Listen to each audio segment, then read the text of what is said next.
The truest of stories. MacMean, baby. You already know what it is, man. Today, tonight, you know what I'm saying? I chose to do this real late. This is titled, How Can an Ex-Felon Get a Governor's Pardon, man? Quick AF. Y'all know what the AF stands for. MacMean True Story. You know what I'm saying? Salute. I know I ain't been doing a lot of lives, but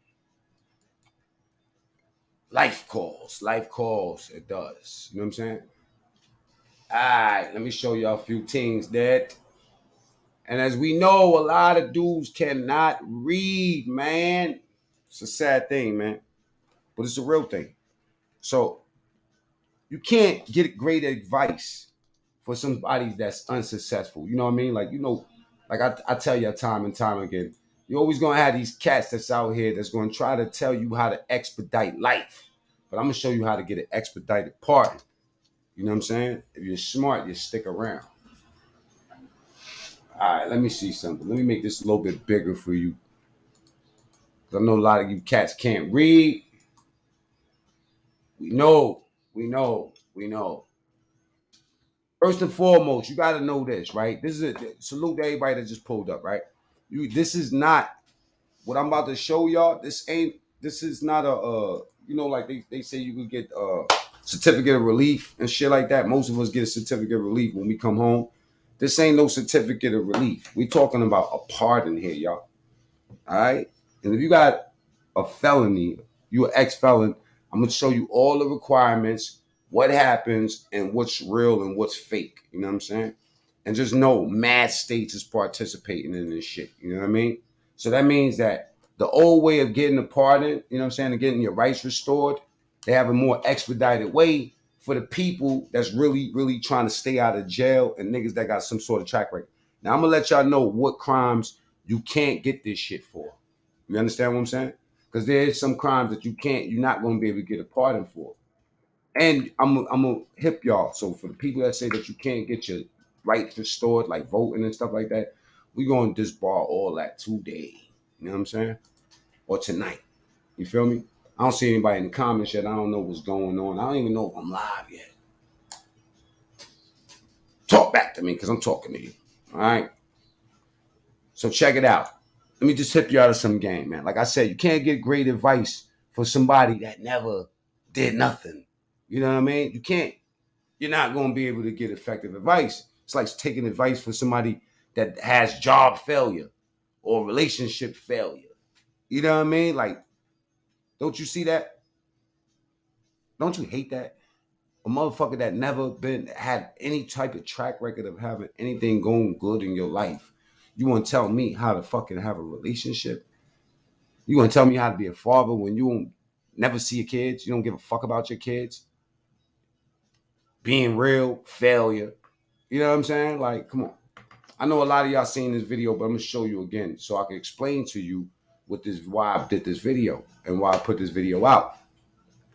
See, shit like this is meant to give some inspiration to somebody that will otherwise not believe in themselves or know that you could do some extraordinary shit after you catch your felony. You know what I'm saying? Such as MacMean fueling this motherfucking jumbo jet.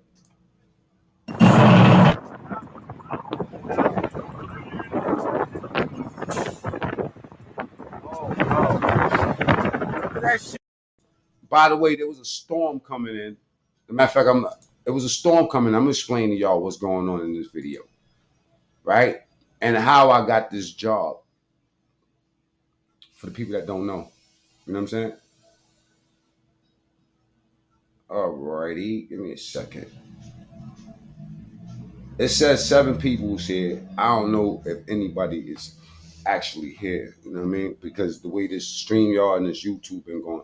But anyway, this job right here, the way I got in at this airport was it was kind of like a mistake. You know what I'm saying? It was almost like a mistake because the guy that hired me to do this job was looking for a light. You know what I'm saying? And I said, what you searching for is fire because I am the light. I just add that part in. And that's not what happened. He asked me for a light. I was smoking a blunt. He was white, so I thought he was police. Okay, he had all these things around his neck, like these different IDs and stuff like that. The shit that I didn't understand. You know what I'm saying? First Nation, first comment I'm seeing. That's weird. Normally I'll see comments way before that, right? But and I'm pretty sure they're not shooting the notifications out because that's just what was happening when you stop doing lives like on the schedule. You know what I mean? That's what happens. They slow down the notification for going to people. They'll slow it down to 7% of your notifications. So 7% of your people get it. That's why people like, yo. Anyway, guy asked me for a light. I thought he was police. His name happened to be Mike. Mike Roush. You know what I'm saying? Said, don't worry about it. It's just marijuana. You feel me? I need a light to light my Winston up. I said, all right, cool. He noticed that I didn't sound the same way like people from the Midwest. So he asked me where I'm from. So that started a conversation. Come to find out, he was a trainer, the head trainer at the biggest fueling company in the world, which at that time name was ASIG. All right. Now, mind you, I'm taking somebody there to where we was at because we was at a convention. It was two different people that was there. It was this fueling company at ASIG, and it was Amazon trying to get dudes in there. Can y'all hear me? Yes or no? Y or N? I'm about to get off this because I don't know if this shit is actually streaming. I seen one person pull up, but anyway, let me just do my content. It doesn't matter if anybody's here, right? Because later on they'll see it. And for the ones that, okay, you hear me? Good, right? And the ones that want to move forward or something like this, they'll be able to do it, right? So Mike Roush, he sees me. He starts asking me these questions, you know what I mean? About like, am I out here? You know what I mean? Would you ever want to fuel a aircraft and shit like that? So I looked it up on YouTube. I was like, hell no, that's like gasoline.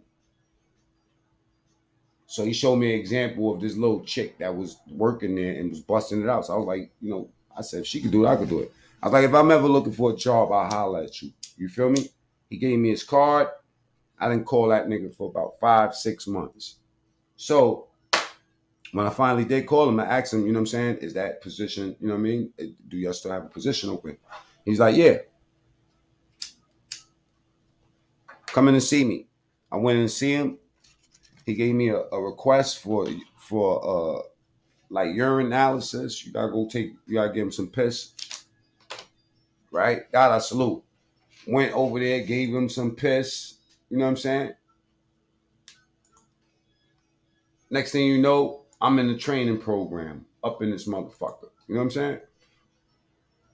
Training to fuel airplanes. Now, first and foremost, I thought this shit was gonna be super, super easy. Which it relatively was easy because I'm a real smart dude. But know this.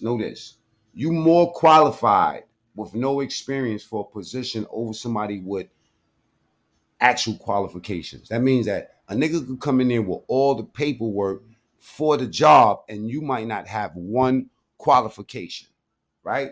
But you fit the position just by being able to, you fit the position because the person that's interviewing you is asking itself, can I be around this motherfucker for 8 hours a day, 12 hours a day?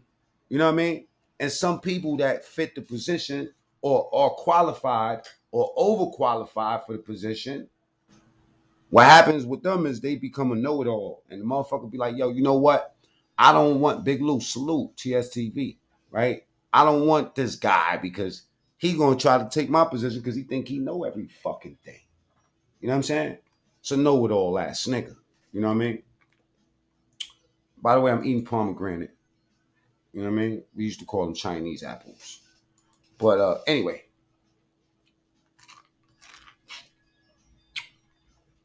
And I eat them like an OG. You know what I'm saying? I obviously bite up. My whole mouthful. Pause. So, with that being said, there probably was other people more qualified than me, but I fit the picture. He liked me because I smoke weed. That means that you're my boss when I get there, so you know I smoke. Okay. He said, you got to study for this test. Talking about the urine test. So I studied. Passed it. I'm up in the program. Now it's paid training. So I'm up in there getting paid while I'm training to do this shit. I'm seeing dudes coming in and out from fuel and planes, you know what I mean? Clocking. I'm like, wow. Let's fast forward. I was the second person to graduate from my class. My class had about 8 people in it. I was an extraordinary motherfucking dude. You know what I'm saying? So they threw me out there. Now my trainer at that time, his name was Tom. Tom was an old 62-year-old dude. You know what I'm saying? He had a messed up hip. So they put me with Tom. Tom taught me by the book how to fuel these fucking aircrafts.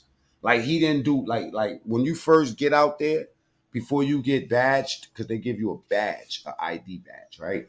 You have to be with somebody and they can't be more than 20 feet away from you. Or something like that, 20 or 30 feet away from you.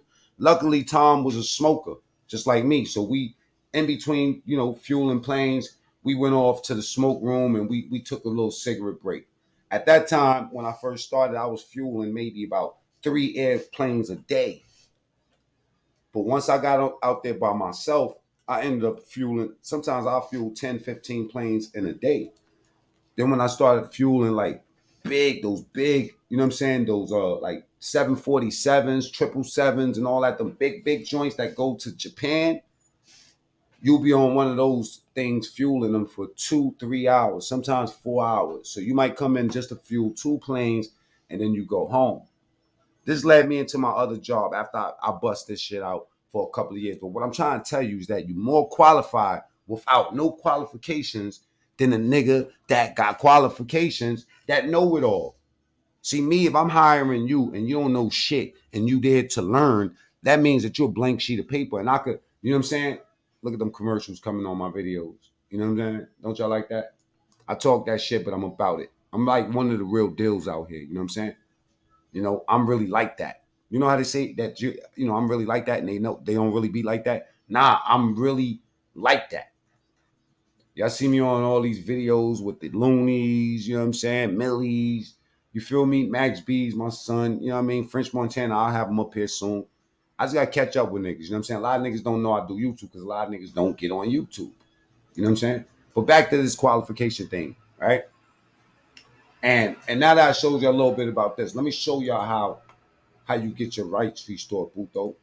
And I'm not even sure I should be sharing this with a lot of people, but I'm gonna tell you something. It's public information, and I really like lived my whole entire life depending on you motherfuckers being stupid. You know what I'm saying? So I almost positive that even though I'm showing this to people, the people that don't actually need this is the ones that's gonna shoot this to the people that need it. Because the ones that need this shit is too busy hating on a nigga like MacMean to know that they need some shit like this. Now, why would you seek a pardon? This is why you would seek a pardon, right? First and foremost, it will improve your employment opportunities. It may restore your ability to serve as a juror, right? It restores your ability to hold public office, shithead. So when y'all say, how the fuck is he running for public office? It's because he got a fucking pardon. Now, that was a long way. I'm telling you the 45 to 60 day route. 60 days, mandatory. Sheep stay sleep TV. Salute. You know what I'm saying? You got your hands in a lot of stuff. Salute. Junior's towing. That's family right there. You know what I'm saying? And I consider Sheep Stay Sleep TV family too. He speaks my direct language. So let me explain something to you.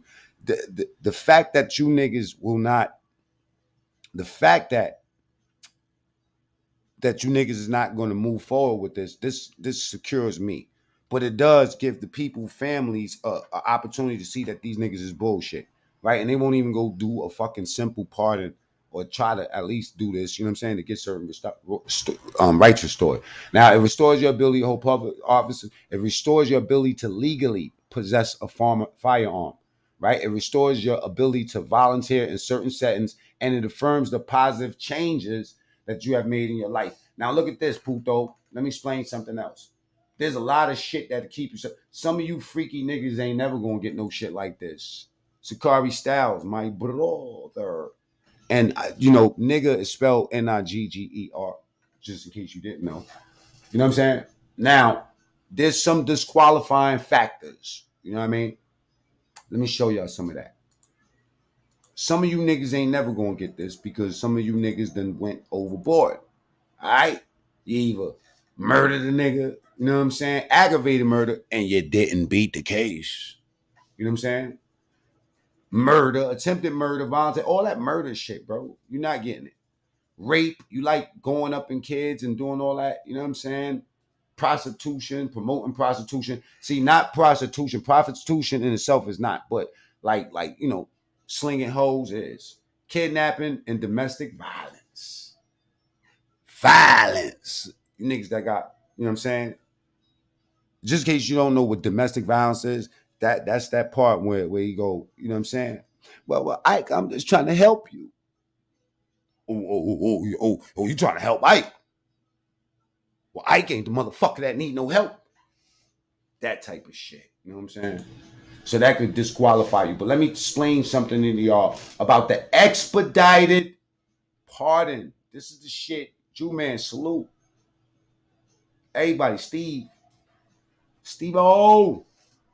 Listen to this, putos. Just in case you think that this is a cap. Doesn't matter. Still gonna show you what I want to show you. Keeping it light because I got so much shit going on, so I can't chase the fuckery right now for my own personal reasons. But listen to the Governor DeWine. Hello, I'm Ohio Governor Mike DeWine. Throughout the state of Ohio, there are good, law-abiding citizens making a positive. Now, let me explain one more thing before I let this man speak his piece. IP, salute. This is about bypassing the process of a traditional pardon. That means that you're never going to get a traditional pardon because it'll be wrapped up in court for so long. You know what I'm saying? Niggas still trying to get pardons from 2014, 1999 and shit. You know what I'm saying? Like, for real. Like, I looked at it. I actually looked at the people's names and the people that put in for pardons. But this right here is an expedited pardon. This is for the niggas that been working. This is for the niggas that been home doing the right thing. You did some volunteer service. You did something. I did all the above. And you need your rights restored. Impact on their communities who want to do more, but something stands in their way. There are people who've worked hard throughout their lives but can't reach their career goals because something is holding them back.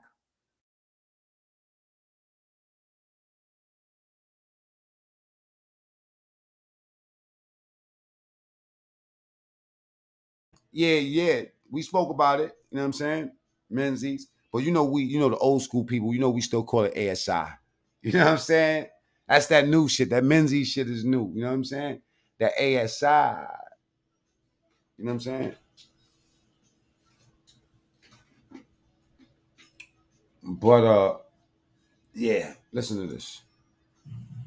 Maybe it was a fight in a bar a decade ago. Hey, IP, my name is in so many of those 737s and fucking Airbuses, bruh. Every panel, it's a tradition now. You know what I'm saying? So, yeah. Career goals because something is holding them back. Maybe it was a fight in a bar a decade ago. This is the governor, y'all. And entering 2 decades ago, or the use of drugs in the 1980s. The fact is, a felony conviction can lead to a lifetime of consequences. As your governor, I believe that those who committed certain felony offenses in the past should not pay for their mistakes forever. And I believe those who've gone on to lead good, honest lives should be considered for a governor's pardon. Until now, the process to request a pardon has been complex and lengthy, sometimes taking years. But through our new expedited pardon project, we're speeding up the process specifically for those who've been model citizens post-conviction. Those who qualify to take part in this program will work directly with the Ohio State University or the University of Akron to apply. Now, let me explain this. The universities, I always got to go deep, and I got to find out what's going on, right? The what the universities want to do is they want to be able to study you. You know what I'm saying? For a certain amount of years. This is the trade-off. They want to take people that's actually doing good, you know what I'm saying, and study you in some kind of way.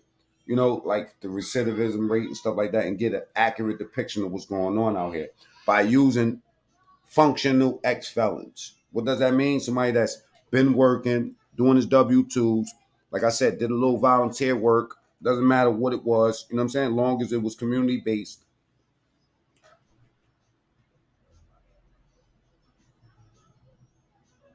It's safe to say there's some Democrat shit, but it worked for me. Their applications will then move to the front line of our list for pardon consideration. Do you hear that? Move to the front of the list. Let's just go back one more time. Applications will then move to the front line of our list for pardon considerations. Those eligible for the Expedited Pardon Project must meet certain criteria. You must not have served prison for a disqualifying offense. This is the list of disqualifying offenses here on the screen. As long as the charges you are convicted of are not on this list, you could qualify if you also have had a clean record for at least 10 years since serving your sentence, made efforts to settle. Drug dealers, stick up kids, scammers, you know what I'm saying? We all safe.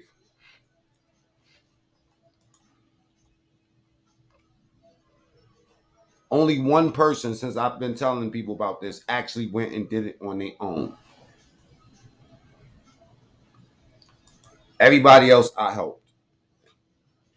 And 3 people were successful. Fast. This is not only Ohio, it's 46 states. 46 states. You see this shit right here? Like y'all would think that, like, okay, I'm in a state where you can open carry. You can just carry your hammer right on your side. The part of this is just like educating people, because I want the ones that is being held back to have some hope and know that you can do things different.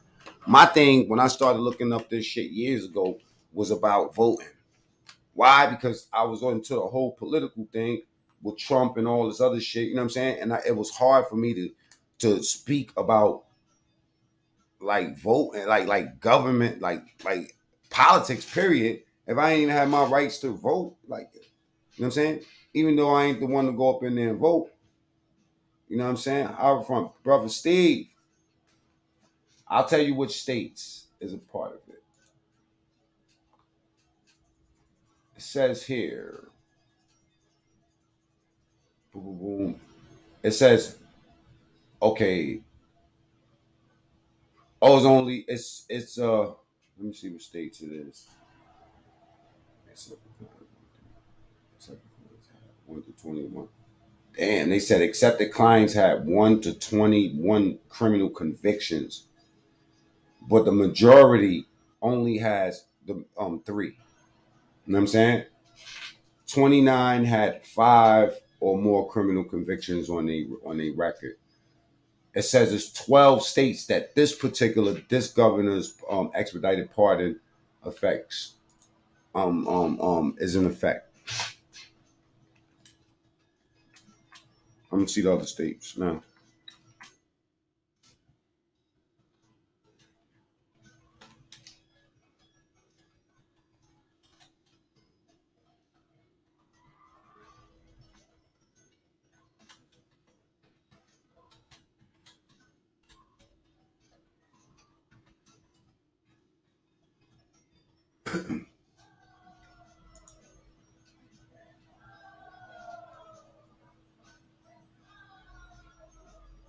It's still certificate of relief. You know what I'm saying? They say they give up commutations, reprieves,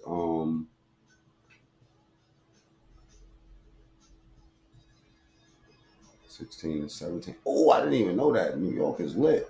At least 10 years have passed since you were even convicted of the crime or released from a period of incarceration for that crime. You have been conviction free since that time. You have been they got more stuff than Ohio. You have been convicted. You have been the 7 requirements to be eligible for this pardon are, okay, you have been conviction free since that time. You have been convicted of, it's non-violent, only non-violent. You were not convicted of sex crime. You have paid your taxes on any income. You are a productive member of your community, meaning you are working, looking for work in school, legitimately unable to work. And then you have the application.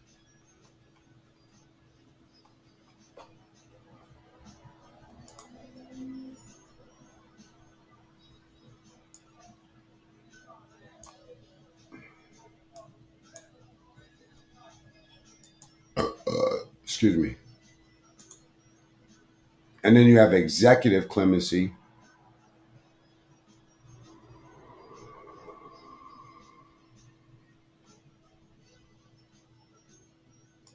Then you have a conditional pardon.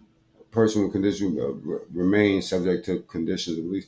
A conditional pardon doesn't restore your civil rights or your rights of citizenship, and the governor can revoke that conditional pardon. They give you those type of pardons to see how well you're going to do before they give you a loan. So if you get a conditional pardon, it's safe to say you're going to get a real pardon if you chill for a year. You know what I'm saying?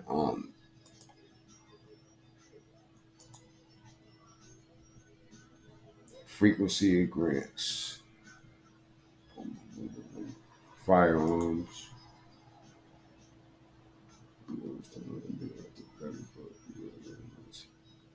New York is hard. Sure, certificates. Okay, it's a disability relief, and they'll give it to you for a job. This includes step-by-step guide how a private individual can go about having their records sealed, including model letters and forms.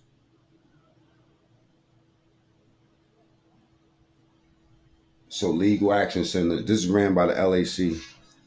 I mean, just look it up, bro. Let's look it up. You know what I'm saying? What I'm trying to tell you is that there's ways. If y'all seen me fueling airplanes and all that shit, you know what I'm saying? You know, I had somebody ask me out here, this woman, she did some fair time. She did like a year and a half. And we was talking, I was telling her about me fueling planes and all that. She was like, how you do that? You know what I'm saying? Like, she was like, kind of like saying, if you had 20 years, then how did you get out in, 11 and shit like that? Or she trying to figure it out, because I guess the way I explained to her, I did 2 bids. You know what I mean? I didn't feel like explaining all that. But she was kind of like insinuating that because she been in the feds and she probably been around a lot of rats, that I would have to rat or something to be able to get in these sort of positions. That's not what happened. Exactly how what happened is what the fuck happened. How I got the job. Period. That's just how it happened. You know what I'm saying? And IP would tell you, you know what I mean? He was a fueler at the same type of company, at the same company, the exact same company. It don't take much to get up in there. There's a lot of ghetto motherfuckers up in there. You know what I'm saying? It's not a job. Certain states pay more, and now that the company has changed, they're paying a lot more. The benefits are fucking crazy. You know what I'm saying? You get every benefit, period. The overtime used to be fucking phenomenal. So when I went to the next company, I was making more money than that. You know what I'm saying? And so they shits was just as equally as good. I just didn't feel like working anymore. Period.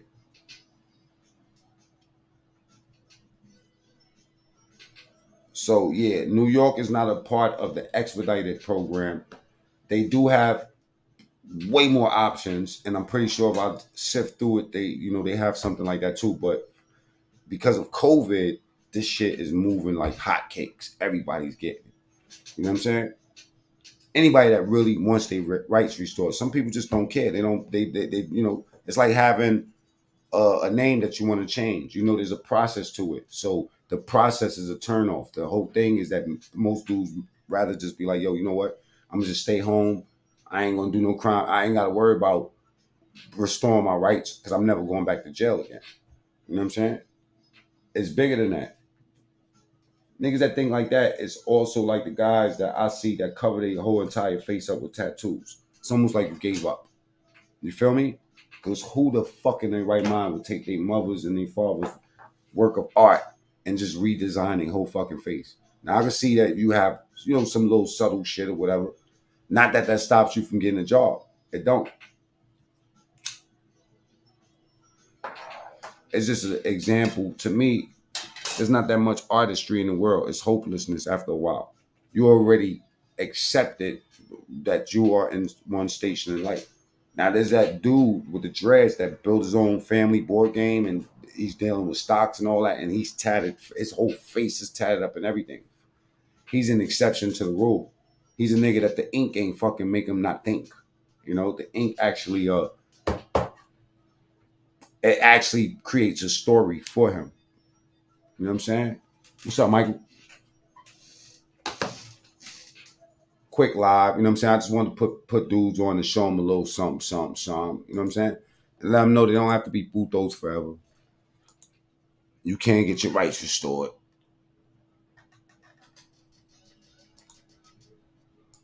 But it just hit different. It hit different when you actually see somebody do it.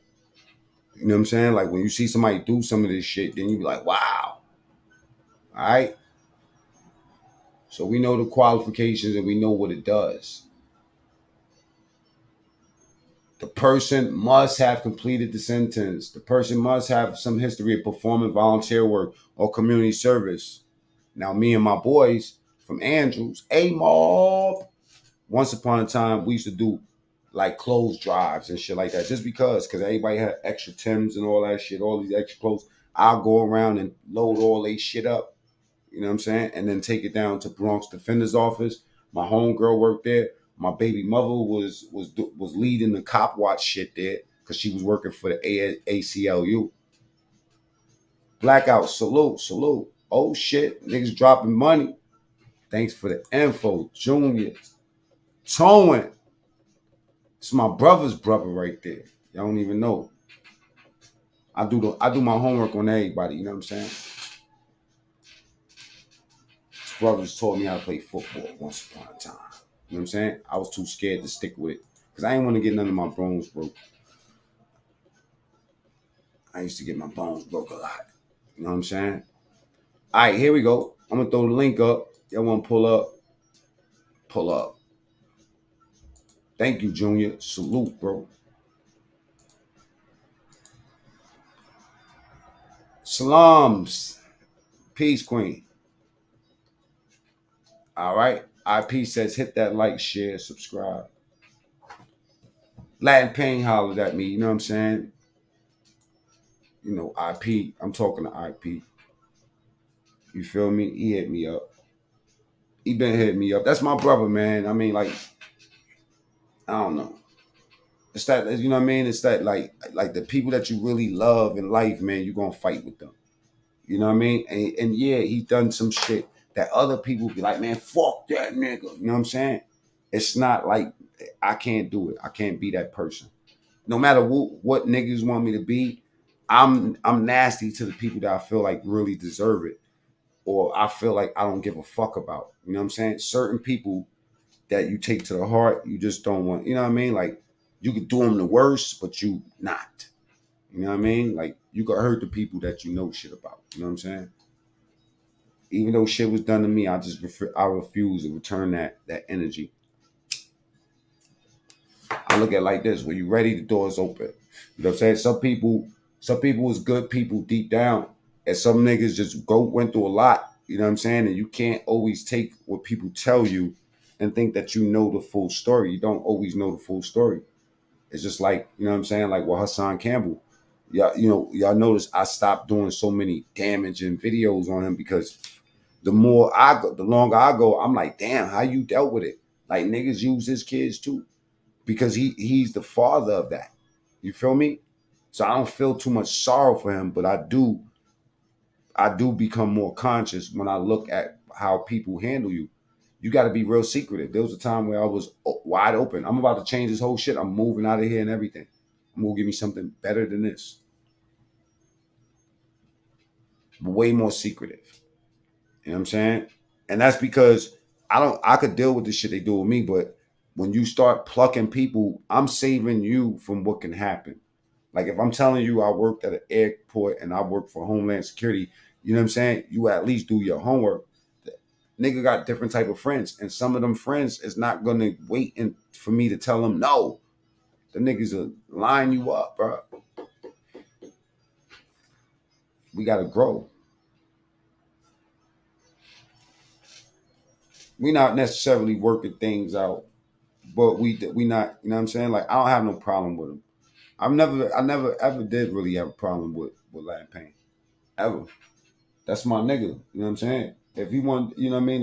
Like you gotta let people do what they do, or just quietly support them. If they ever need you, just be there for them. You know what I'm saying? I feel like when you forgive people, God opens up the door to forgive you, and especially when the ones that hurt you the most. Because I'm gonna tell you now, I honestly don't know where I'll be having so many issues with people that I really fuck with. You know what I'm saying?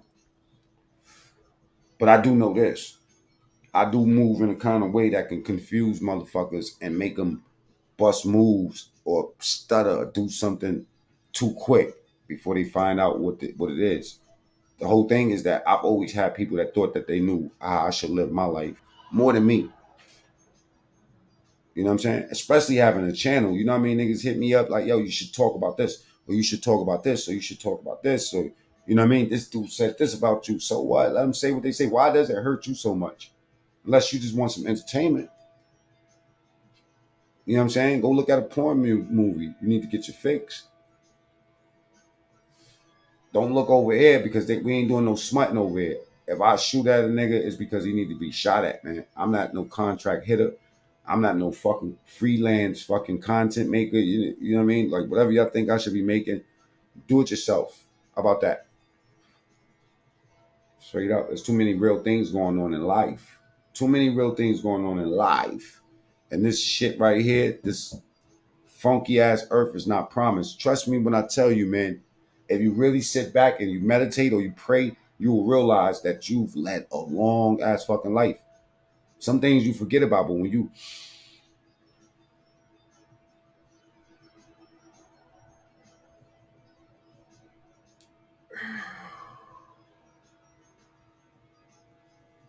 damn, I wasn't shit.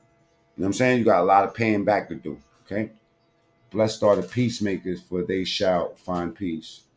Salute, Steve. Brother Steve, pull up. You know what I'm saying? Let's kick it, man. Black, pull up. Nobody pull up no more, man. Well, am I too hard up here, man? Do I be too like do I be kicking niggas off and shit? I don't know, man. A lot of people told me some shit I did, man. But when I go, I don't give a fuck. I don't look back at videos. I go. Then when they tell me if I did something wrong, I'll just put it private or take it down. But I'm not into like looking at myself fucking up all the time. Go ahead and hit the like button. I normally tell you 100 times by now, but mm-mm. Brother Michael just pulled. You already know, brother. I was just having such a beautiful, quiet time with myself, and now you come with this loud ass background. Oh no, why my shit back? Don't worry about it. You good? I turned it down. Yeah, Nah, you it's all love over here. you already know I'm gonna pull up, big bro. Nah, I'm talking shit. I'm just talking shit. I'm not gonna be up here long anyway. I know. I know when you get on your calm, when you on your calm stuff, you ain't up here for too long. Just chilling. You know I'm gonna always pull up on my big brother. You know that. I just wanted to dispel some myths because niggas be swearing that they know everything and be thinking that you can't get certain rights restored. It's crazy. You can't. You know what I'm saying? You just gotta want to do what you do. But sometimes when you give people forgiveness, it comes back 10 times more, man. You know, not everything. Like right now, look at this world, man. There's people dying in this world. Like I put in the chat, a lot of people getting shot up. Schools. A guy just ran up in in the cancer patient place and shot up mad people in a cancer unit. And this is like, and then taking this internet stuff, they taking this too out of proportion, and people don't understand. There's real things going on in this world. You ain't here to promise for tomorrow, man. Anything can happen, man. Facts. Now look, let me explain something, right? Earlier, my boy spoke to me, right? I'm mute while I'm talking because that shit's mad loud. My boy was talking to me earlier. Can you hear me? I'm unmute yourself like when you're ready.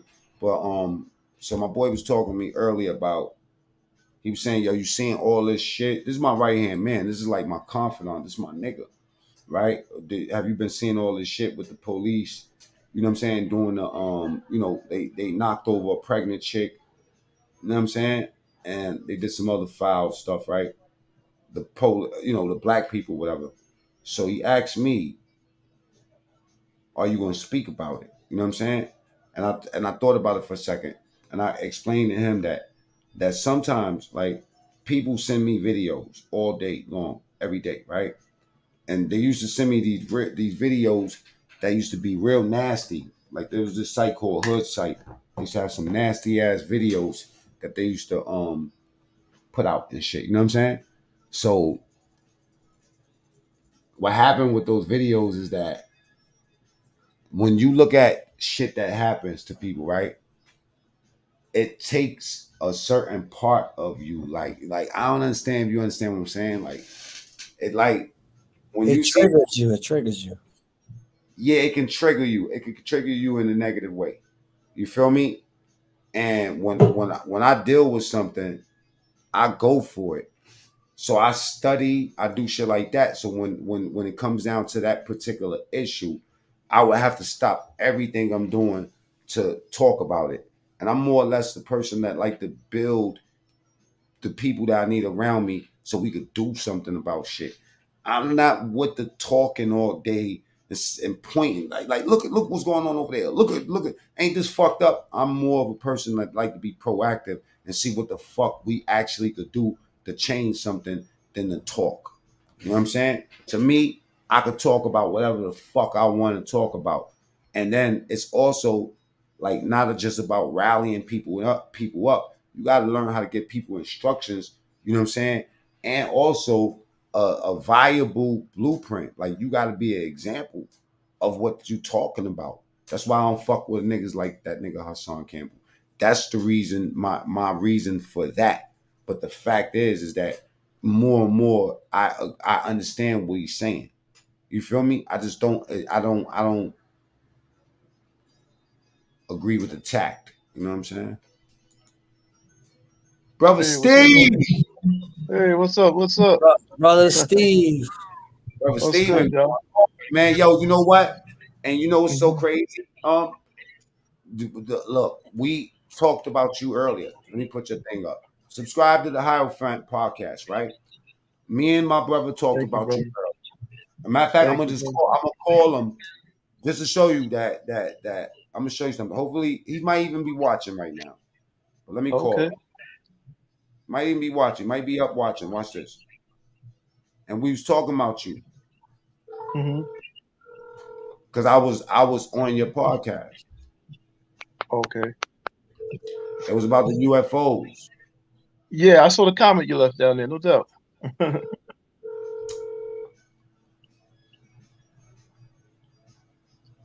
There's squares and grizzly bears. He probably sleep. He You know playing. what's Oh, crazy about that with the UFO stuff? hold up a second, bro. So what I was telling him was about the video, right? Because Hmm. I hit the video because I've been looking at the news, you know what I'm saying, for the last, few weeks about the UFO shit and the sightings and all this, right? And Hmm. I got my own take on it because I do my own study, but it's just interesting to see what the news pushes out. So when I Right. was going to your shit to see what was your take on it, but then I seen Hmm. the video of the female, you know what I'm saying, Hmm. like getting bucked, and then I seen Hmm. something else, and then I seen something else, and I was stuck on it, and it made me go study. You feel me? And then he called me after that. I totally forgot I was on your podcast, like looking at it, right? Hmm. Hmm. because it almost pushed me to action, and I'm trying not to go there. You heard? Because once I go Right. there, I'm not going nowhere else. I don't got Mhm. no fucking room for nothing else. Not after Mhm. seeing some of the videos. So you got to be able to hold your emotions and be able to do something that's really going to help. To Right. like when your video, what helped was the fact that you made me aware of shit that I wasn't aware of, that I Mhm. purposely was moving away from. But at some point, it becomes your responsibility to speak about it, and that's what my boy was telling me. You know what I'm saying? Mhm. Mhm. That Mhm. video, we was talking about your videos. I was on your shit, and I was telling him about you specifically, Squares and Oh, Grizzly that's bit. what's up, man. Yeah, man, because that's what it is, man. We got to eventually start talking about this stuff. You know what I mean? If anybody watch me, they'll see I have this theory, MacMean, that these people trying to re-enslave us, man. That's what I see behind the writing on the wall. That's what I see. You know what I mean? And I'll get to that way. I come to that conclusion because I'm looking at all of the incidents that are happening against us throughout all the years, talking about from the Trayvon Martin all the way up. You That know what shit I was mean? Well, that shit was straight up like like the shit with the two dudes. yeah, underneath the homeless guys. Yo, bro, like what the fuck? They hurting each other. First and foremost, I mean, like, look, bro. First and foremost, ah, all right. If they did had a buck a nigga, right? Why didn't they Hmm. just buck? Why didn't they just buck the dude The with the one with the knife? knife. Exactly. Exactly. You know, Because it's orders being given within the police department, brother MacMean, that when it comes to dealing with black folk and people of color, you go to the fullest extreme. Their lives have no value, bro. That's what's being promoted in these police stations. You know, a long time ago, a Muslim brother, I was at Masjid in Brooklyn, Farouk, down there on Flatbush Avenue. And that's when I was really dealing hard. And I ran to this Muslim brother. He was from Arabia, some part of Arabia, what have you. I And used to go to Aqua Masjid over there in Flatbush. you said what? I used to go to the Aqua Masjid over there Yeah, in yeah, Flatbush. yeah, yeah. I know what that's at. I know that's right across the street. Yeah, Exactly, yeah, right. yeah, no doubt. That Uh-huh. was my masjid for years. Okay. Okay, no doubt. So yeah, I get up underneath there and I see this Arab brother My and bad. I thought Mhm. that masjid was called Taqwa. It was Farouk. Oh, okay. So you talking about on Flatbush near Third Avenue, Third and Fourth Avenue? Yeah. Yeah, that's Farouk. That's Farouk. Taco is on Nostrum. Yeah. Okay. Yeah. Yeah. Taqwa is Yeah, on those. yeah, no doubt. So I get up in there, and this is around the time when things were happening to black folk, police shooting us down, and the brother said, "Listen, man," he said, "they're trying to re-enslave y'all, you black folk. This is when the child support and all that they start locking people up." He was like, "I'm telling you, they're trying to re-enslave you, black brothers, man. You guys," he said, "this is a time now that you guys got to get smart and you got to fight this." He said, "They're trying to re-enslave you. I'm telling you." And he was an Arab brother, you know, like very smart, educated brother. I never forgot it, and I kept on looking, and that's Explain, why I'm always, explain this video. on point. Explain what's Hmm. happening here. What's happening in this video? It's your video. And by the way, Well, people, I need y'all to subscribe to the Hierophant podcast, right? Hierop Phant. It's scrolling at the bottom. Matter of fact, let me make it a little bit more dark so y'all can see. brother McMean, appreciate you, man. Appreciate you, my brother. No And doubt about it. go ahead and push them subs up, y'all. Go ahead and like really subscribe to this channel. Let me tell you something, right? Let me put the link in there to this video. Appreciate you, my brother. No doubt, man. You know what it is? It's just because I don't get a chance to look at a lot of content. You know what I mean? Like I'm Hmm. too busy to be looking at niggas fucking videos. So I know that's right.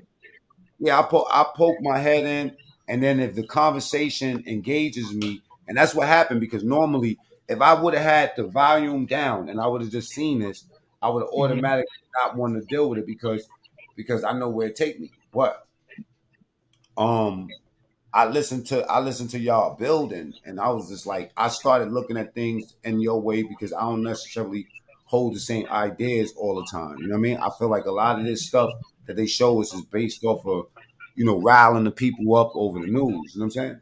But what Mm-hmm. explain to people what's happening here. Well, what's going on right now, my brother, is these people, man, these people, they're treating us as shoot to kill, and it's kill everybody. These are two homeless men, right? I believe they sleep underneath this bridge or what have you, but they had a beef. Two of them, they fighting each other. One pull out a knife, try to stab the other one, right? So on the scene, so as the one guy's trying to stab the other guy, they open fire. At no time do you see these two men being threatening to the police, right? You see one, two, three, probably four of them in there, and nobody's threatening the police at any time. At any time, they were trying to kill each other. So, like you said, if the one guy, you can see where the knife is, he's trying to stab him. The one guy's holding the arm to stop the knife. They could have tased him. They could have tased him twice, three times, what have you. But they killed everybody, not with just handguns. That big rifle, everybody, the force just shot up everybody, killed everybody, completely unnecessary, Get them completely niggas. Yeah, they didn't try to Get them. de-escalate anything, completely unnecessary. Now, what you do have now today is you have a popular theory, which like a lot of us Trump supporters do think that like the news amplifies a lot of shit, and they specifically take this shit to make us feel a certain way because this shit is happening 365 a year, but yet at Mm-hmm. certain times is when it starts getting blasted out. I'm gonna mute y'all for a second. I want y'all to hear what Brother Steve got to say. Right? Do you mind me? Matter of fact, do you mind me playing playing it? All right.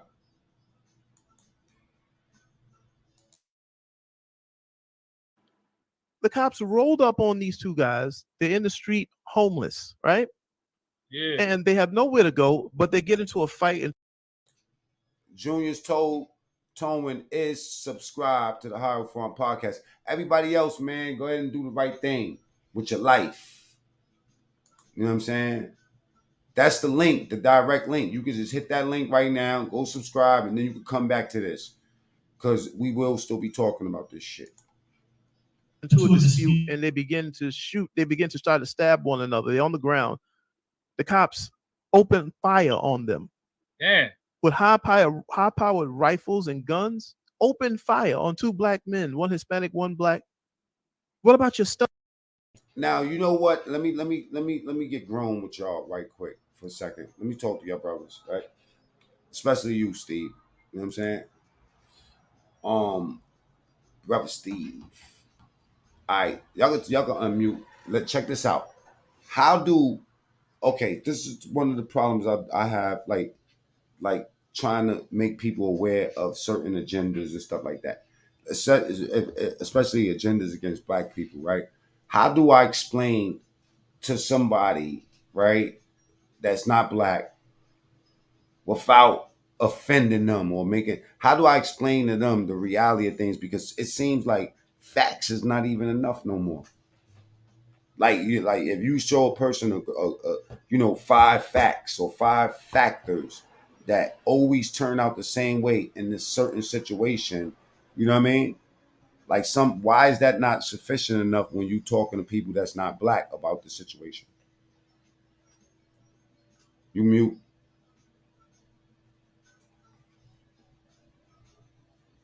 You muted, Brother Steve. Okay, all right. I believe to answer your question, brother, I believe it's simply because they don't put enough energy into it because they don't experience it on an everyday basis. You see what I'm saying? So if you have a person that he lives his life normally, he doesn't have to deal with racism on an everyday basis. The system is not against that person or their kind. They're not going to be able to identify because this is a world that's completely different to them. They don't go through this on a daily basis. So in order for them to really taste what we are going through, they would have to constantly see it on TV every day or actually have to start living it. So because they don't know what we're going through and what it's like, I think that's why a lot of people can't really identify. But I argue that point. You want to know why? Because I feel like it's human nature for okay, IP is subscribed too. Good looking, right? Thank you. Now, Thank you all, my brothers. Thank you all. No now doubt. look at that. I feel like I'm that we are. I feel like that's not that is a human thing for us Yeah. to be desensitized towards or have empathy for others. Like, say for instance, Hmm. like if we were like when you see injustice towards somebody else, or Hmm. a homeless person, man, get the fuck away from me, bum ass nigga. You know what I mean? Shit like that. Like, we Right. are immune, you know what I'm saying, and desensitized to a lot of people as black people to Yeah. other people's pain, even our own shit. We don't even like look, niggas die and these niggas want to put them in a blunt and smoke them. They don't give a fuck Hmm. about that. You know what I'm saying? Hmm. You got the even on YouTube. Look at the YouTube. They want to smoke a YouTube pack now. Hmm. A Hmm. nigga died that have content on YouTube. Next thing you know, they putting them in a blunt. Like this shit, they think Hmm. like we are desensitized as humans. So Yes. I mean, think about it like this, right? How could how could, even if they put themselves in the position and was the it's just like we are desensitized as people. Yeah.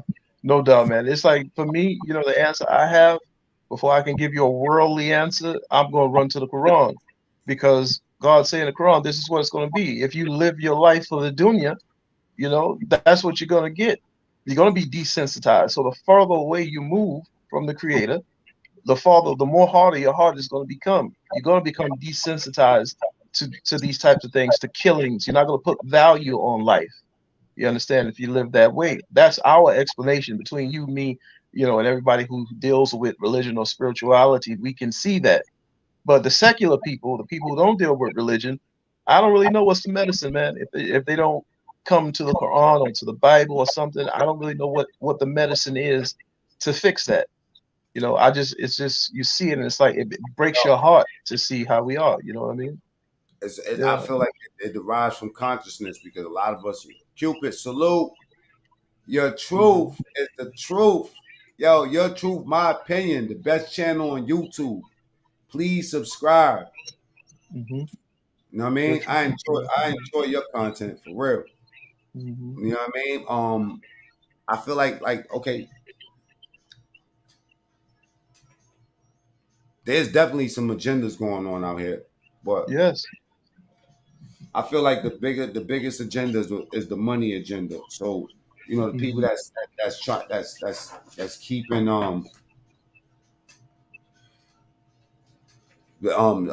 keeping people like in this cycle. You know what I'm saying? Benefit from that shit. Hey, Hmm. I tell you one thing though. I tell you one thing. What changes a motherfucker and bring them back to who they supposed to be is near death experiences. You know what Yeah. I'm saying? Like almost Definitely. dying, not seeing somebody dying. That shit. No, but actually experiencing that shit. They used to have Yep. this experiment. They used to take people like kids, troubled kids, to a funeral and shit, and let them see somebody. Hmm. You know what I mean? And it changed a couple of people. But I feel Hmm. like one man's trash, another man's treasure. Something that might work for one is Yeah. not gonna work for everybody else. And Not I feel only like that. we do a good job of putting ourselves in position by not knowing laws and shit like that to Hmm. get caught lacking a lot. Hmm. Like Hmm. we don't believe it. Mm. You know what it is too, brother MacMean? It's our culture, bro. It's our culture. You know what I mean? It's a lot of things wrong within our culture. Number one, I'm gonna keep it 100%. It's this rap music. It's this music that they got today called rap, which is in the form of drill. That is demonic frequency, man. And that right now is the bulk of the problem. A lot of our black people don't want to accept the understanding that They be like, what you take into your mind through your eyes and ears can shape your personality, and it can also shape your behavior, especially if you're a younger person. This is what us black folk have to learn about these demonic frequencies, man, that can get into oh, your mind. You know what I mean? do you have actual like do you know the frequencies? No, no. You just hear it. You know what I mean? You just hear it. Like I'll be honest with you, man. One time when I was in the street, this was back in the '90s when I called myself thugging and all of that. One time I was listening to Tupac, "Come with me, Hail Mary, run quick, see." You remember that song? Okay, Yo, man, so I'm in this train station, bro, and I'm, in the street, and I wanted to kill this kid, man, for no reason. The guy came in the train station, went and bought his token to get on the train and what have you, and I wanted to put hands and feet on this guy, and I had the earphones on from the Walkman, and for some reason, this music is prompting me to want to do harm to this young man. You understand? What song made me It didn't. want to do shit? That song, Soldier. All you wanted to be was a soldier. All you wanted to be was, that was a little bit before your shit. Yeah. You know, it's crazy. When you talking about music like that, you know, our music used to trigger me a lot like that. Annie up, yap that fool with MOP. Yes, That song. You can feel it too, because when I hear these songs, like some of these drill songs, we be like, I'm gonna kill him and kill, you know what I mean? It's like there's not even no art put to that shit no more. They just put it in the phone. Like my boy was telling me, you could actually, like, it's a demonic energy, Andrew. Yeah, definitely. And brother MacMean and my brother up on the corner talking about Annie up. I seen dudes get beat down behind that song. We was in the club, and I seen dudes get bottles broken over their heads, man, behind that song. I'm gonna tell you the songs I used to get busy to, just to get a rap. Doom, doom, that shit. I used to get hype off of fucking mom playing tricks on me. I used to get psychotic with that shit. Yeah. My mother beat me out my sleep one day listening to that shit. She was like, "Can't listen to that shit no more." And you know what? We thought when we was younger but they was picking up on the frequencies too, because the music changed. It went from that 110 BPM, 96 BPM. Like, you look like Chubb Rock. Look, boom, boom, boom, boom. Warm it up. Yeah. Treat me right. Then warm it up. That's it. I get raw. You know what I'm saying? I got enough to go around. Public Enemy. You know what I'm saying? Like, anything they did was, don't believe the hype. Yeah. Right. It was a certain energy that came with that music that prompted you. Once it started going to lower shock of music and the bass drums and the, you know what I'm saying? You can only throw money and talk about ass. You cannot tell a story about your life to this right here. You can't. It doesn't hit. It doesn't resonate. Right. You know what I'm saying? Right. That's how I was just telling someone the other day. They need to bring R&B back, man. Like, R&B was like, I think R&B used to calm people down. Nah, hey, that's a fact. That's a fact. We don't have R&B no more. We do. It's in jail though. R. Kelly. You know what?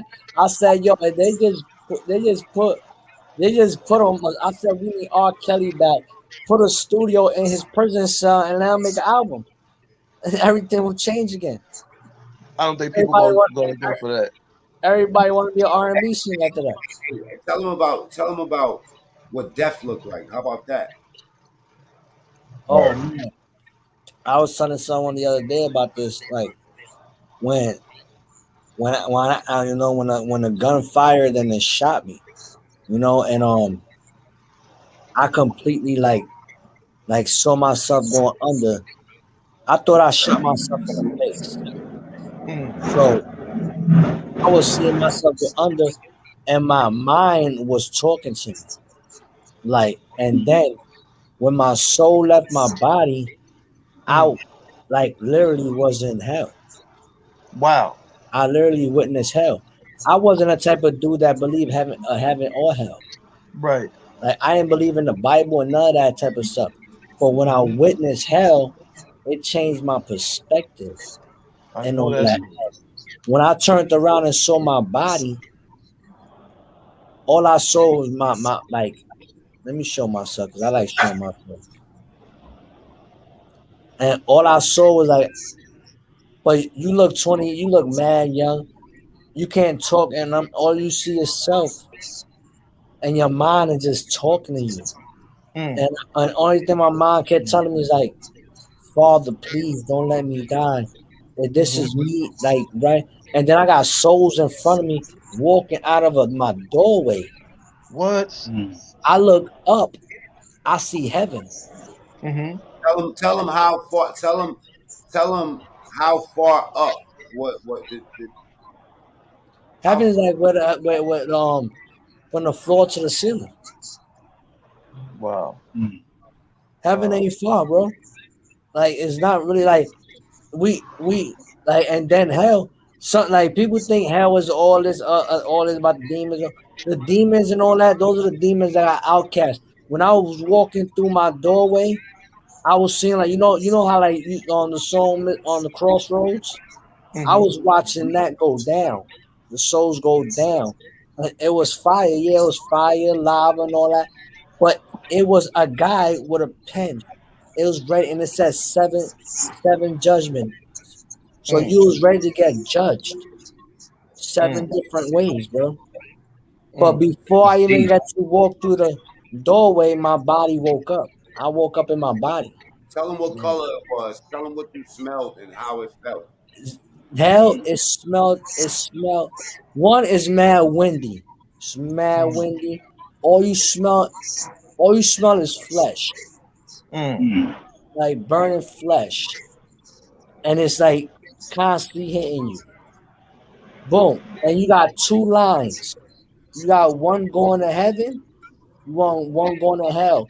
But in between those 2 lines, you got a 3rd line in the middle of you other people that's staying on earth. And I didn't understand that. I really didn't get to understand that.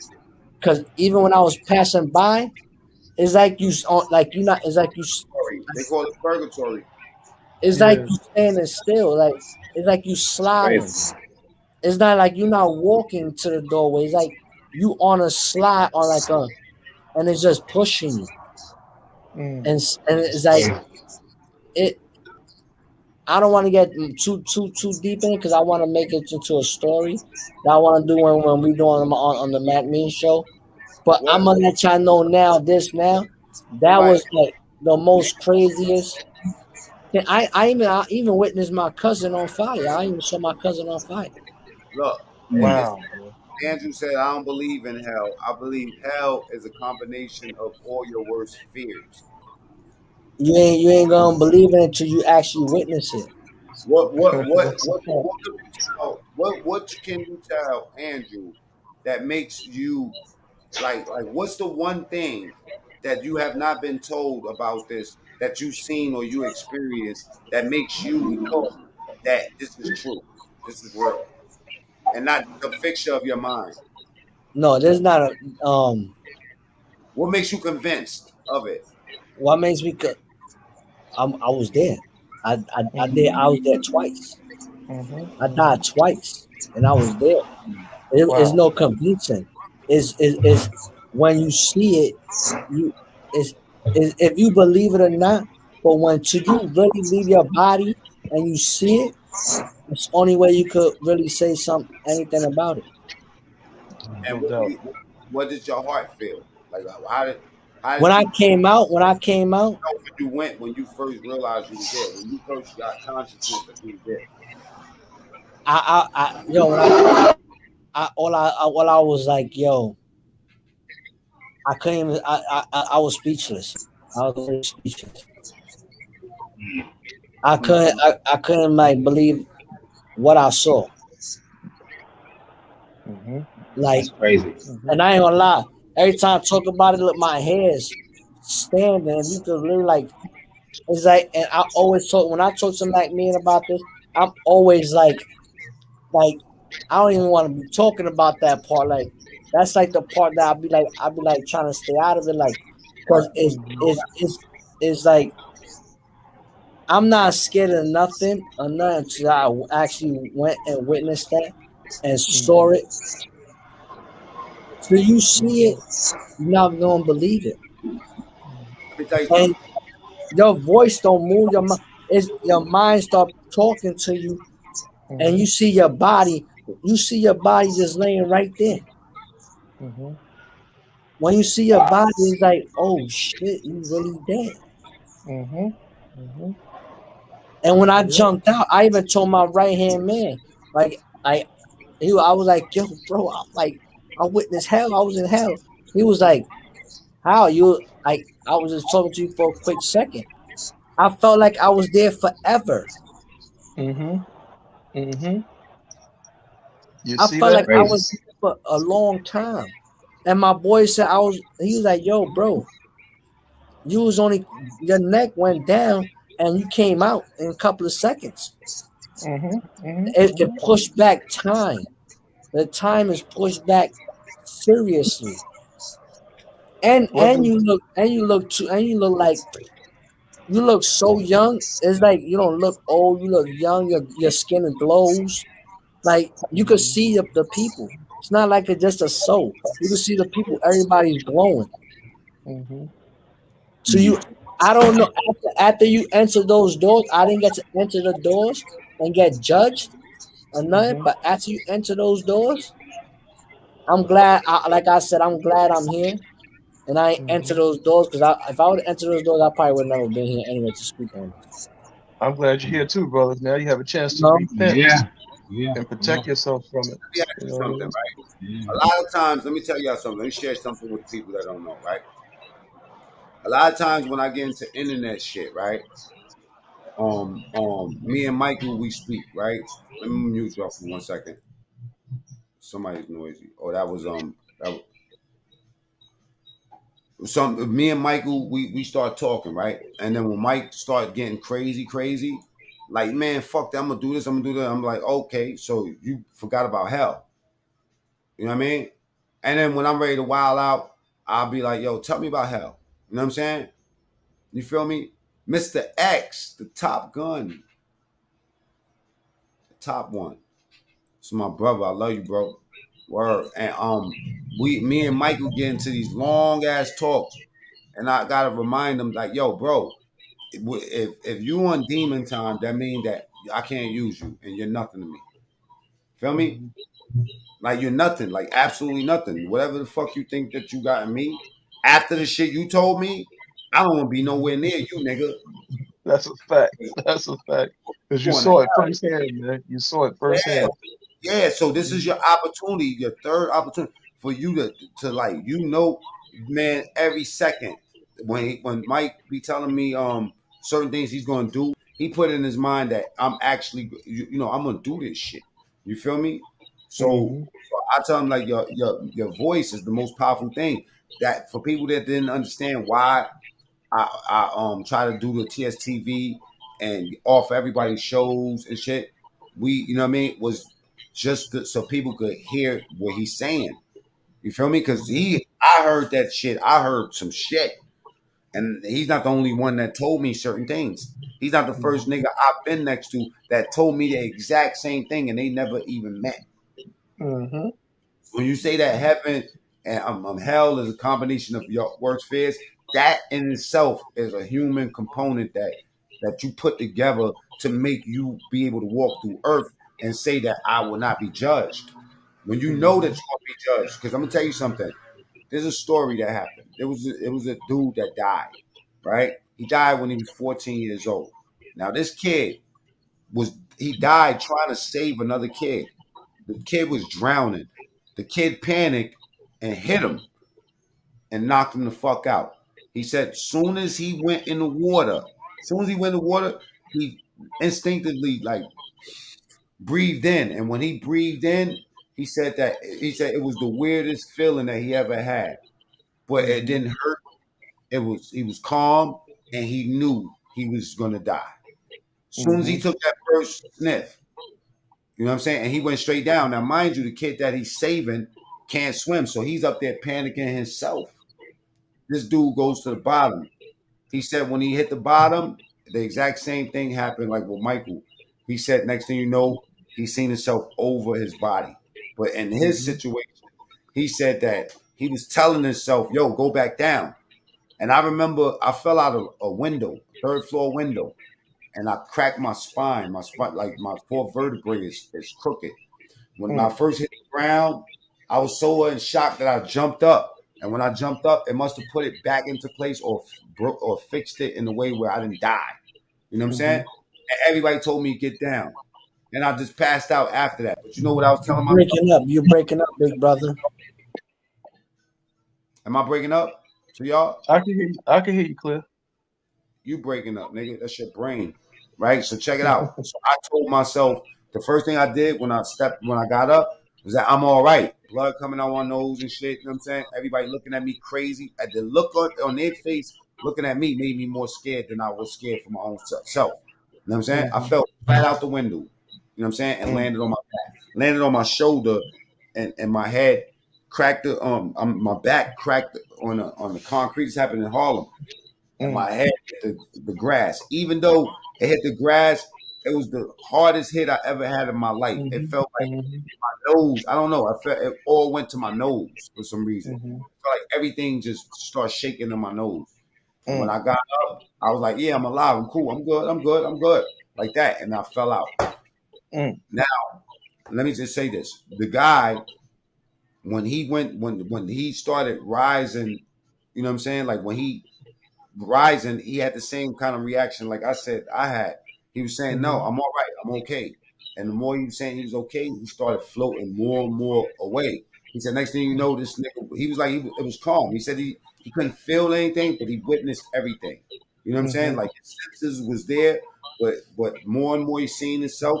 It started getting smaller and smaller. Next thing you know, he boom, right? And next thing you know, he was in the same place with like dark space and shit like that. And he said he seen something coming towards him. He thought it was like a light, and then he realized it was like something that Michael described to me. I'm not going to say what it was, but it came towards him, and shit started. Something ripped at his flesh. You know what I mean? And he was like, "What the fuck?" Like he was like, it hurt, but not as much as how it looked it's supposed to hurt. It was like almost like a warning. You know what I'm saying? And he said they started ripping at him, ripping at him, ripping at him, right? And then he was like yelling, asking God like to stop it. And the next thing you know, it stopped. And then he seen another light. And the light this time wasn't like physical. It was actually a light coming towards him. He said when the light came, it was stupid bright. And he seen like bubbles, like a bunch of bubbles, and some other shit. Let me just put it this way: he told me certain things that was identical, not everything. The parts I told you was the difference in the story. Mind you, he was 14 when that happened. You know what I'm saying? And how he lived his life. You know what I'm saying? He told that story throughout his whole life. He's in his 50s now. You know what I'm saying? I listened to that story. Yo, tears was coming out my eyes by the time I listened to that shit because I've had my own visions and shit like that. You know what I'm saying? So I'm a firm believer in heaven and hell. You know what I'm saying? But I also believe what Andrew says that your personal hell is going to be a concoction of a lot of your consciousness or your spirit. You know what I'm saying? Like he said, what he said, this dude, in conclusion of what he said that you are your biggest judge. You know what I'm saying? So before God could judge you, if you feel bad about something, you know what I'm saying, anything, you dig, then that means that you moving in the right direction. You know what I mean? Right. Because a lot of people are really, really, like what we said, that key word, desensitized, bro. You know what's the problem? You're gonna get judged through your actions and everything. I did a lot of bad things in my Like life.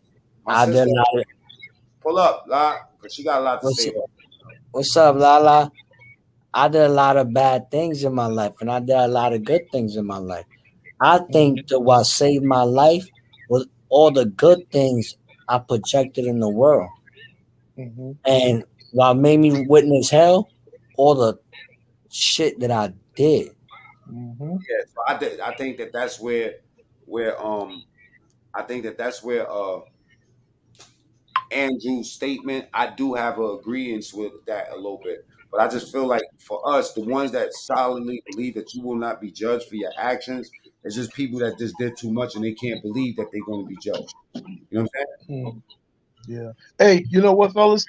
The both of those visions that you guys had, you had Michael, and you were told about MacMean.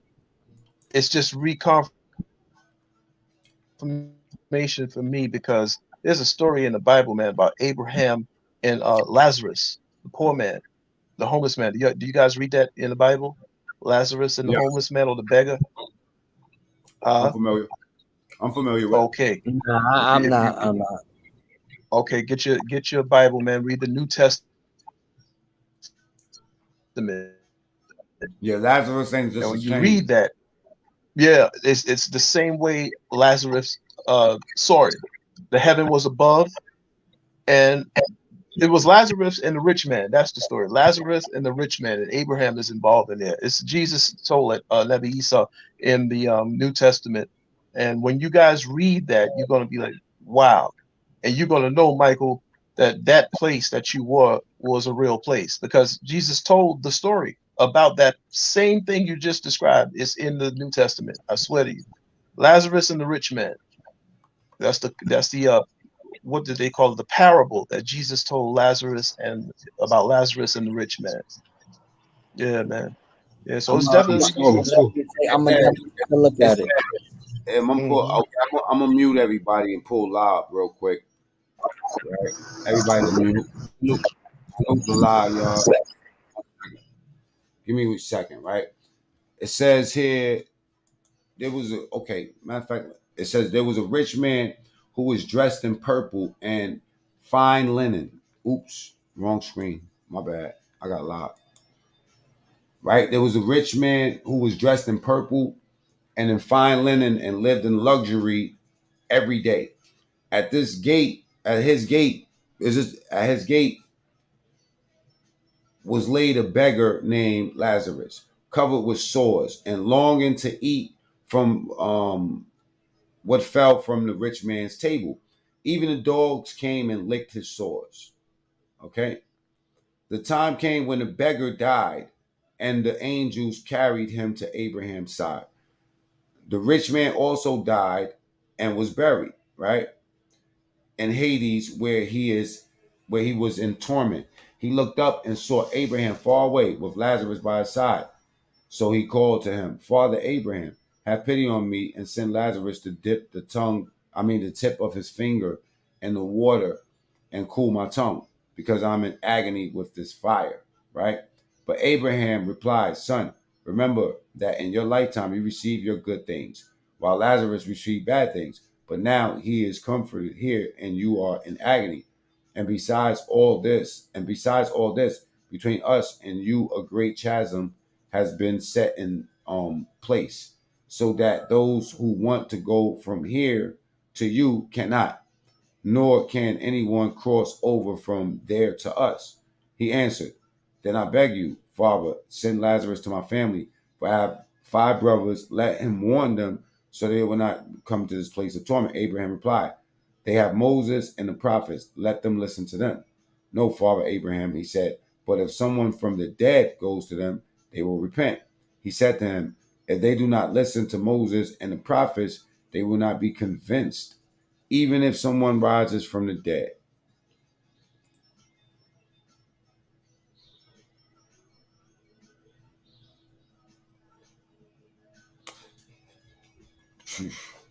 Yeah, that's a story. That was deep. It's deeper. Just It goes gets to show you. Just goes to show you that money is not everything. That's the moral of the story, pretty much. Money But isn't you know what I everything. was you it's, know it's what basically I was trying to it's just say? If you look at It's basically greed. if you look at Greed the and scenery there, is greed. Is greed. Greed is evil. That's what it was basically. I That's right. I took out of it. Greed is evil. yo. I So stole one it. I one stole it. thing. My bad. I was about to confess some shit. Go ahead. Nah, go ahead. Go ahead. Go ahead. My yo, I think Frank Nitty home too. Yo, big shout out to Frank Nitty. Frank Nitty had a big ass Lazarus chain, and a Mhm. piece of it broke off, like half. I'm talking about the piece might have got me about $400 or $500. So you know the end of the story, right? I found that piece. He was the only nigga I knew that was in that work release that had a fucking piece that big.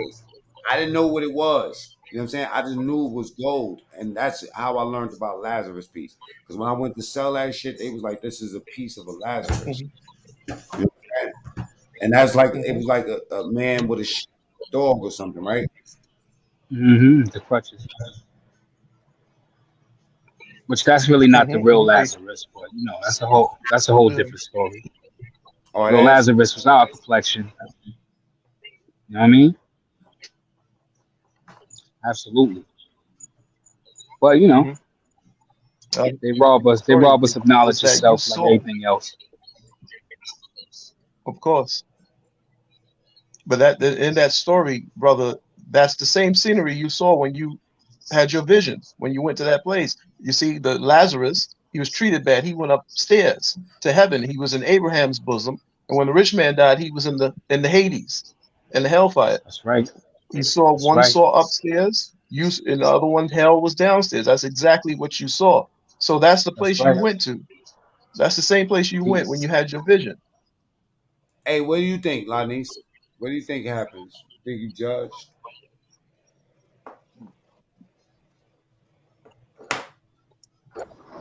Okay. Wow. The spell of that book called The Shrew That Got Tamed. I had to do a thesis paper on that in college. You got to explain to people what that is because people don't know about American literature. Not you know what I'm saying? Like niggas don't even know Native Son. They made me do a paper on Native Son too. Native Son, anything but like Ellison, you know what I'm saying? Like, yeah. Nigga said so cuz I keep better. What do you think, my niece? You with us? Yeah, I'm with you. I'm listening. Damn, where you at? Loud. You don't hear Yeah, I'm about to mute you. Oh, some It's noise in the background. crazy loud, man. Crazy loud. But this video though, brother Steve, um, this police shit just crazy. That right Yeah, there. yeah, yeah. You gotta add it all up, brother. You gotta add it all up. Look at all the stuff throughout the years that these police was doing. And the only thing that made them stop doing it was when we rioted, bro. The George Floyd riots, when people tore all the states up at one time, that's the only thing that made them kind of quit from, treating us that way. We got their attention through the riots. I'm not trying to promote riot, you know what I mean? But that was what did it. Prior to that, they were shooting us down left and right. So you got to look at all of these happenings at the same time. You just go back from Trayvon Martin even further and look how they treat us and how they've been murdering and killing us all the way up till now. And that tells you what it is. They don't care for us. No, I don't too much trust.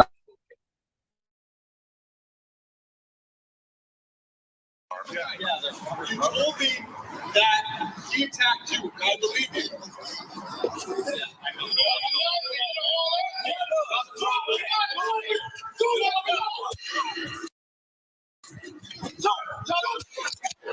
Look at this. Oh, yeah, yeah.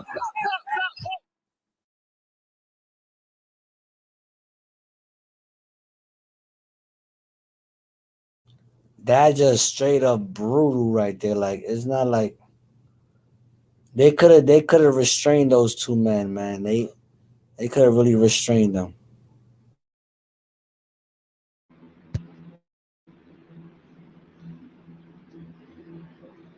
what kind of shit was that?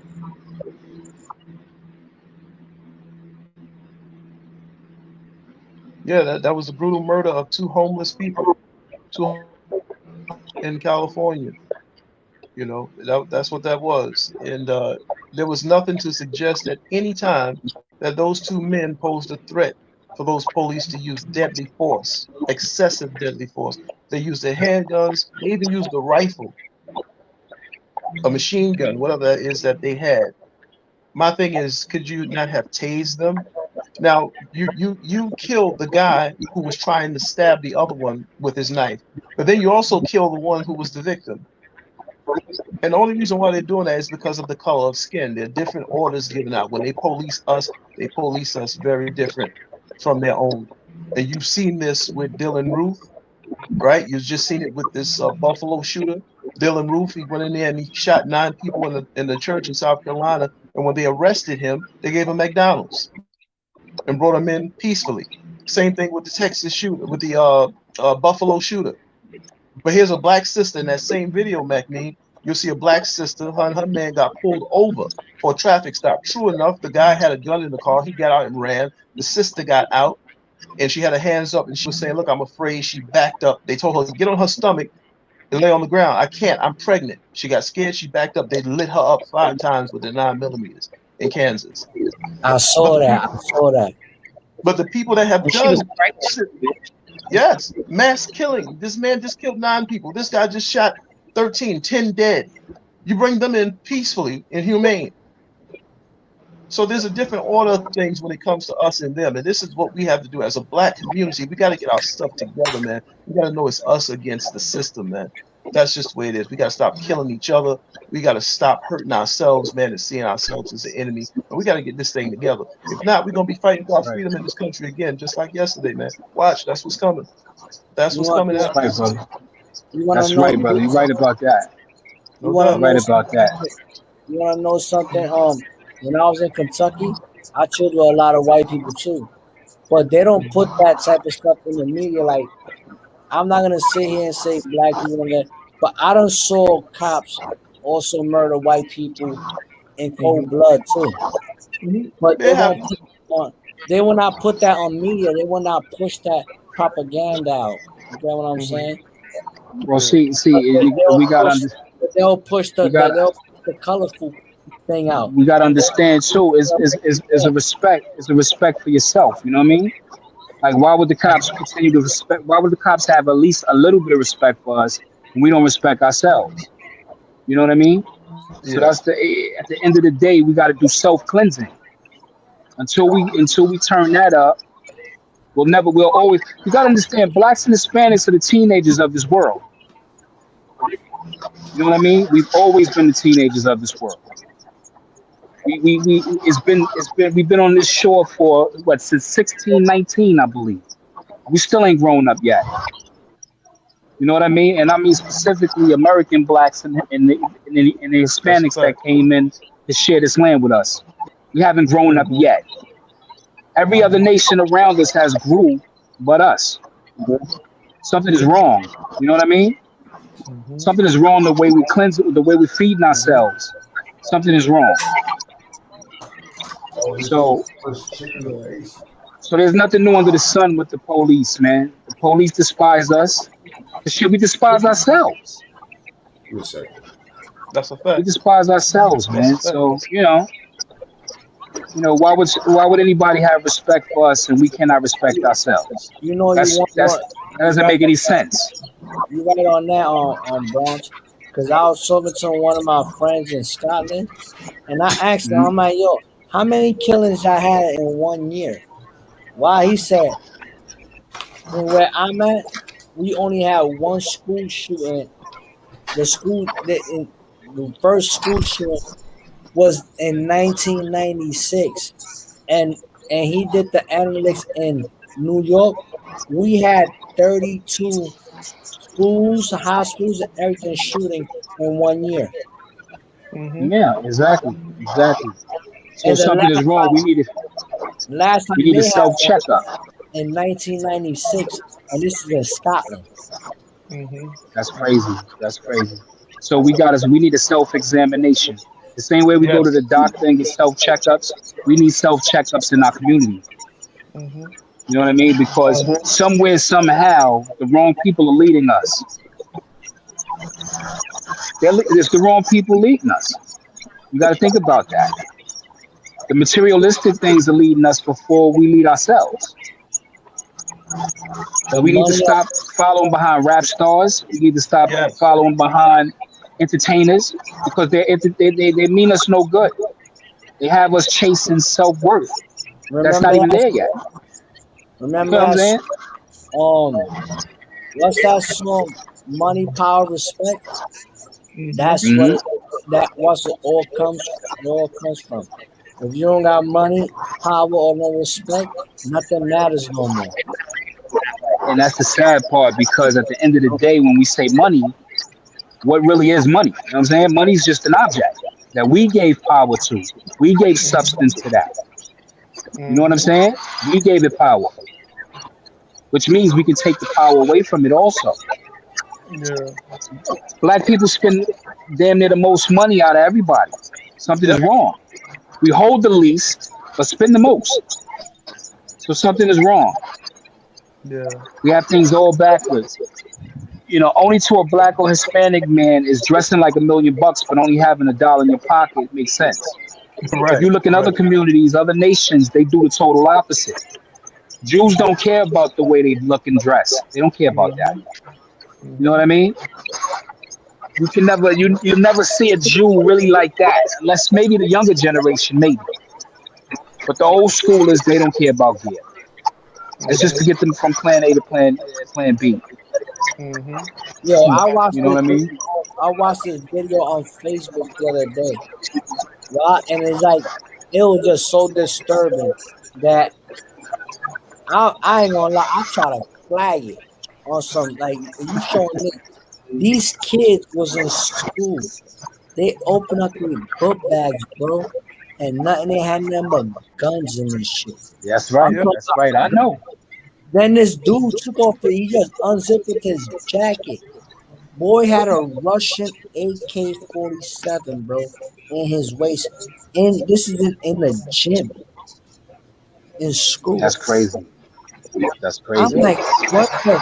I'm like, when I was going to school in I was in a motivational man. I'm saying the automotive high. Yo, when I was in motorboat high, I had to go through a metal detector. I had to put my book back through one of them things that check your shit, Metal and then they detector. do the metal thing and everything. That's What crazy. like nowadays why they took them things away from school? Well, see, that's how, we're playing right into their hands. Because it was all a setup for us to, first we started with defund the police. Made no sense, right? We don't even have law and order in our own communities. So how could we defund the police? Does it make any sense? It was all a gimmick for us to start ripping and running these streets how we doing now, and soon martial law will be coming in. No question about it. They're gonna bring the military on the streets soon. Yep.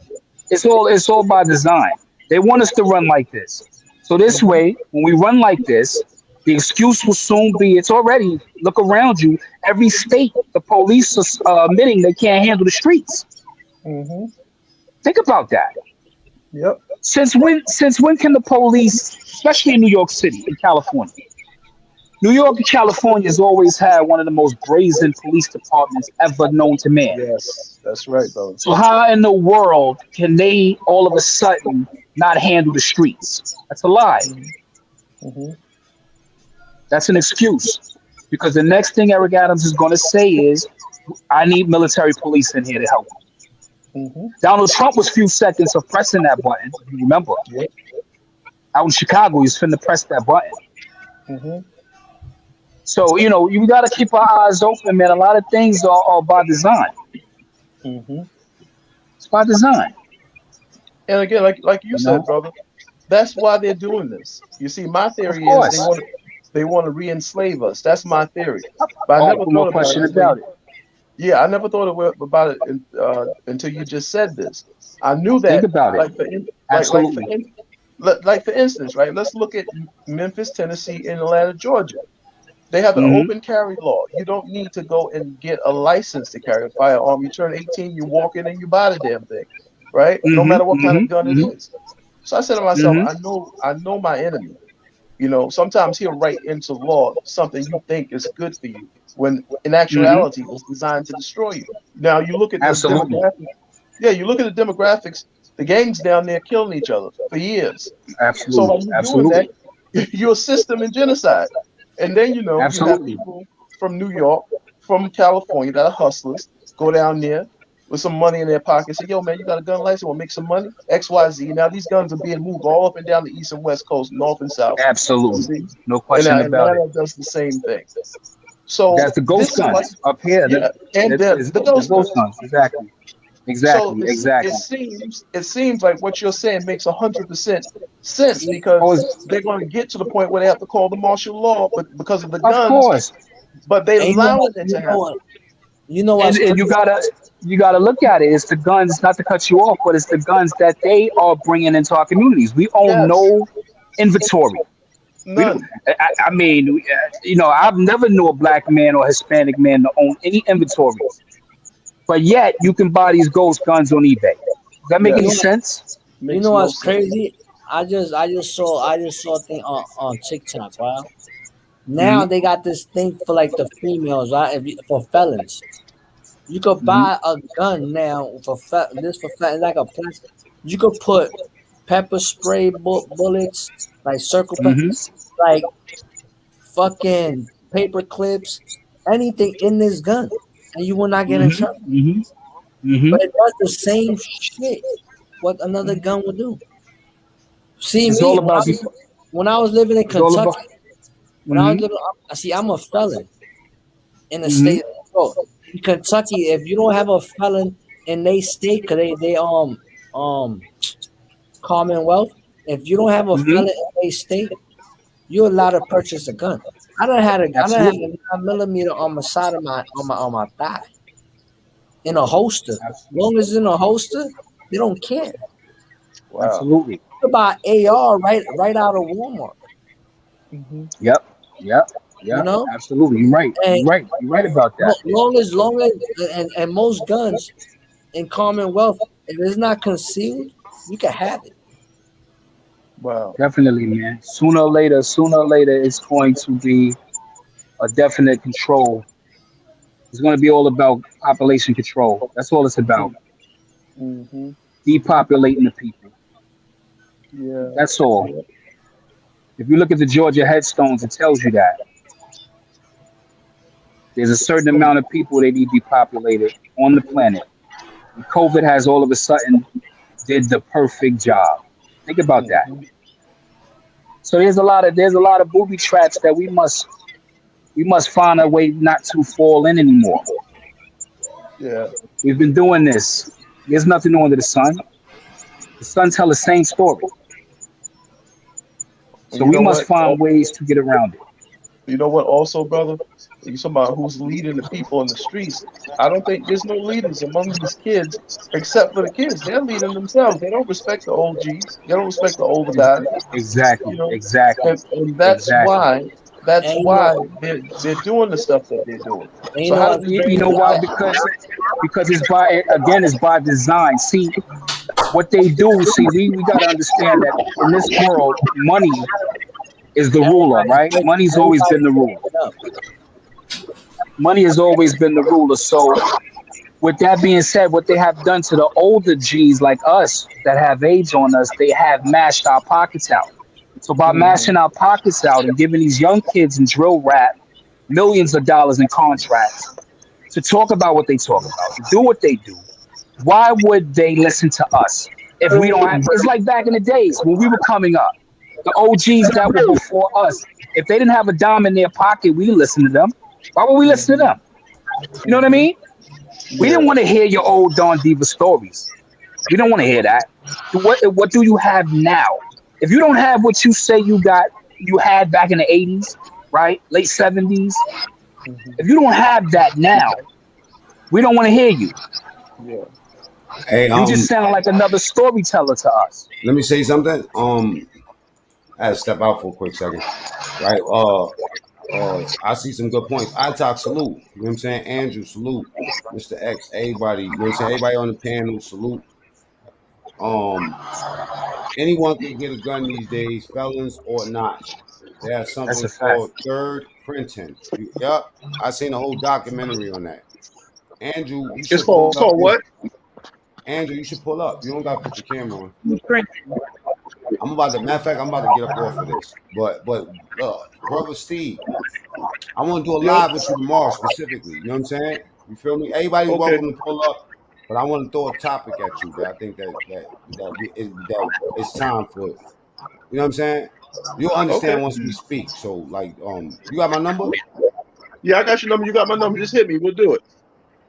Call me right now. I'm about to get off of this. I got shit to do. All right. Okay. I love all y'all that's up here, man. You know what I'm saying? No Everybody that's doubt, no doubt, rocking no with me. doubt. Peace and love, man. I had to slow it down because I'm doing a lot of personal things in my life, and YouTube is just not it for me right now. You know what I'm saying? I mean, like, Right, right. we not shutting it down and like that. If anything, it's all about enhancing and making it better and doing Of more course, powerful shit. You know what I'm saying? So matter of of fact, course. You know that. I'm gonna end the live, but I'm gonna keep y'all on the panel for a second. All right. All So right. everybody, good night. If you want to hit the panel, y'all want to get in the back chat with us. You know what I'm saying? What I want to talk to Steve about, because it's not really a private matter. You know what I'm saying? There's the link. You know what I'm saying? But I'm ending this. So I'm gonna give you a countdown. 5,